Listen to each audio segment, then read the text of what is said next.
Ribas fait 1,60 m pour 168 cm d'allonge.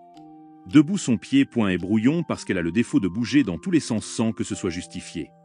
D'ailleurs, c'est la marque de la médiocrité que de ne pas savoir quand il est approprié de faire telle ou telle chose. Sa garde est perméable car même si elle monte les mains, elle les écarte trop et sa réactivité comme ses esquives ne permettent pas de compenser ce défaut. Son intelligence de combat est inquiétante, puisqu'elle se contente surtout d'échanger debout avec son adversaire en comptant sur sa pression et son volume pour l'emporter.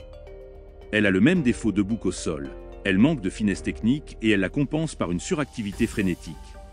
La raison pour laquelle Ribas a réussi à mettre Luana KO, c'est parce que cette dernière n'avait plus de cardio dans le 3e round. Et elle ne pourra pas compter là-dessus contre Dern qui, même si elle n'a pas l'expérience de Namajunas, ne devrait pas craquer juste à cause des 2 rounds supplémentaires. D'ailleurs, c'est plutôt Ribas qui risque d'être épuisée une fois passé le 3e, et sans son hyperactivité, elle n'a rien à opposer à ses adversaires.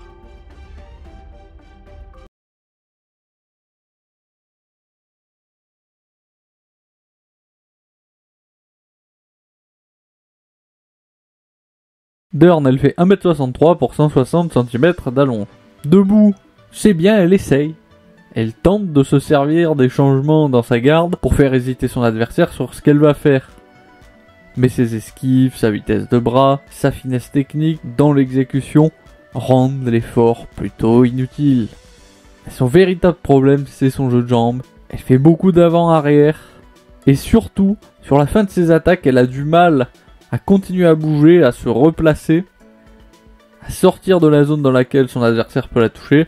Elle a tendance à rester là, plantée. Sa grande force, c'est son jiu-jitsu, mais pas vraiment sa lutte. D'ailleurs, même ses amenés au sol sont typiquement empruntés au jiu-jitsu, avec des projections au sol et des croche-pieds qui ressemblent à ceux du judo. Si ça fonctionne sur les adversaires plutôt médiocres en lutte, quand c'est fait rapidement, le reste du temps c'est peu efficace. Contre Lupita Godinez au premier round, ce qu'elle a fait très bien, c'est que dès que Lupita renverse la position au sol, elle tente une clé de bras en triangle, en plein mouvement, en pleine rotation.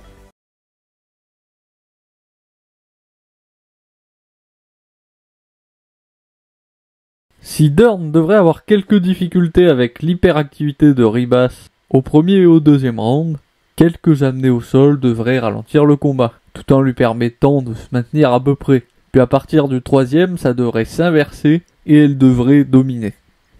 De grandes chances quand même qu'elle gagne par soumission. Après, on est dans une catégorie féminine. Si Dern ne réussit pas à soumettre Ribas, ce qui est sa meilleure chance de l'emporter, le manque de puissance et de technique d'un côté comme de l'autre font qu'il est plutôt difficile de les départager à la décision. Dern à 2,47 et Ribas à 1,40.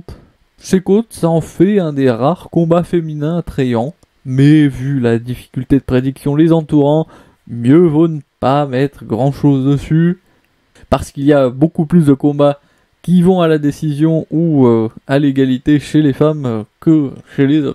Et ce sera tout.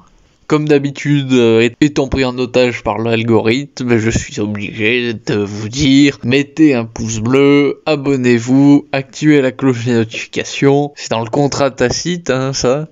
Mais par contre, je serai bien content de connaître votre avis sur ce combat. Et je vous dis à la prochaine.